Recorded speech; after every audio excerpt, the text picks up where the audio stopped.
Hello everyone, welcome back to the Football Shirt Show, the channel that keeps you up to date with the latest and greatest football shirts, and I'm here today to bring you a brand new episode on the series on this channel, Around the Ground. Today we're here outside of Clarence Park, home to St Albans City Football Club, where about in an hour's time or so they will be taking on Chippenham Town FC in the National League South.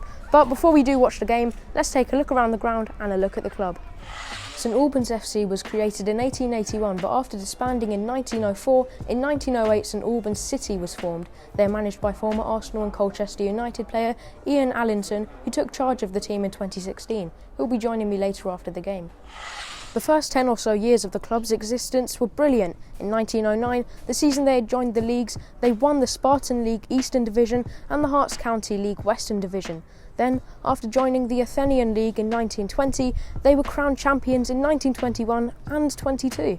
Fast forward to 2014, after being relegated in 2011, winning the playoff final gave the team a place up back into the National League South, which is where they play now. But promotion back into the Football League is what everyone is hoping for. Like I said at the beginning of the video, St Albans play their home games here at Clarence Park.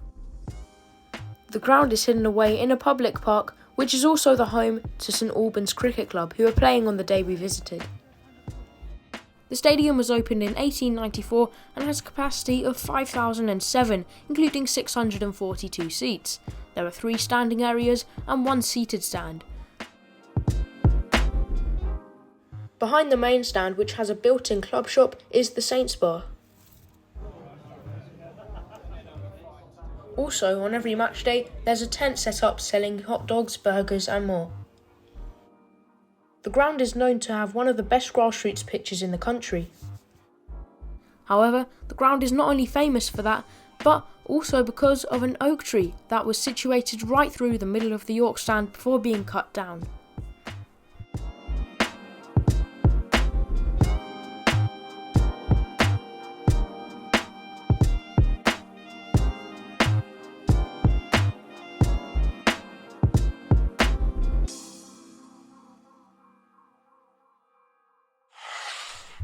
This is St Albans' home shirt for this season, and it's purely wonderful.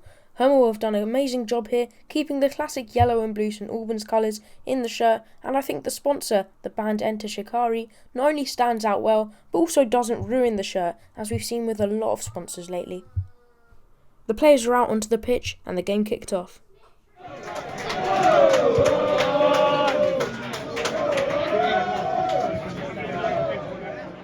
In the 23rd minute, Vincent Harper was brought down in the box and a penalty was awarded to Chippenham Town, and Marlon Jackson slotted it home.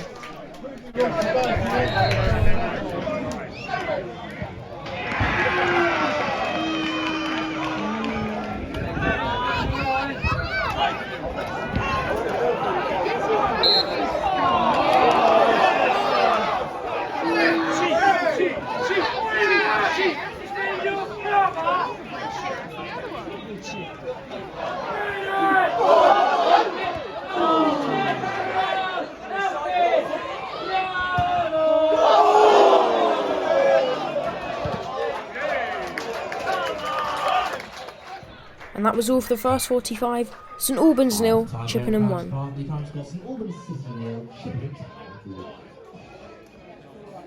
After a short break, the players are back out for the second half.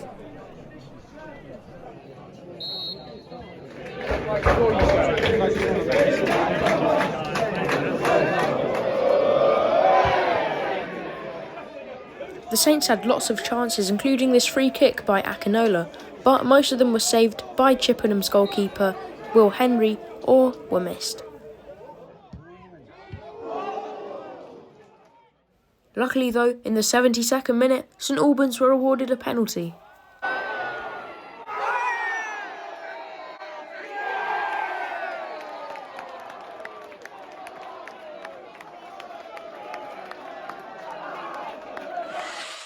Jeffers stepped up to take the penalty, and thankfully, even though the keeper got his hands to the ball, it ricocheted off the post and into the back of the net.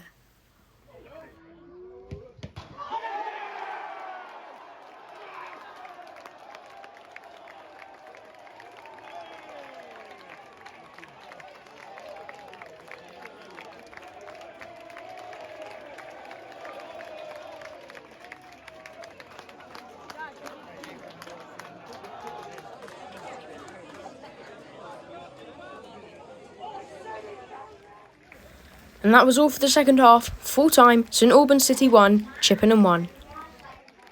Joining me now is first team manager Ian Allinson. So, how would you describe the club as the manager? This club, it's a fantastic club to be at. I've been, 5.5 years now, so you obviously want to take it forward. But no, it's a really good club to be at. And you say you've been here 5.5 years. How did you actually get into managing? Did you take a break after retiring, or did you? Not really, no. I retired 32 years ago and went straight into management, and I've been managing for 32 years now. So, long time. Managed a lot of games, seen a lot of things in my time, but still really enjoy it, and I want to try and win games of football. So, what do you think your standout moment as a manager has been? Standout moment? Oh, yeah. I mean, I would say probably keeping St Albans City in the league. Yeah. 5 years ago, when we were rock bottom, and we had to go to the last game of the season. That's probably the highlight from where I am now. And you say, you're at the rock bottom a few years ago. You've recently appointed a new director of football, Dean Austin. Do you think that is going to show a change in culture at the club?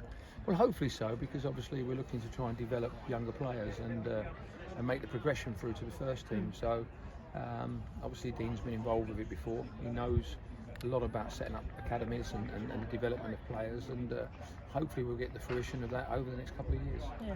And what did you make of the game today? Of course, losing at half time, weren't you? What did you say to the boys? It was just to really just try and do things a little bit sharper than what we were doing in the first half. I thought it was a little bit slow in the first half. We gave away a silly penalty, and it put us on the back foot, and it took us a long time to get going, but certainly in the second half I felt we were a lot better, a lot sharper, and I think in the end probably a draw was a fair result. Yeah, definitely. I did see the team really doing well in that second half, but thank you so much for joining me. No problem, thank you very much for your time. Thank you.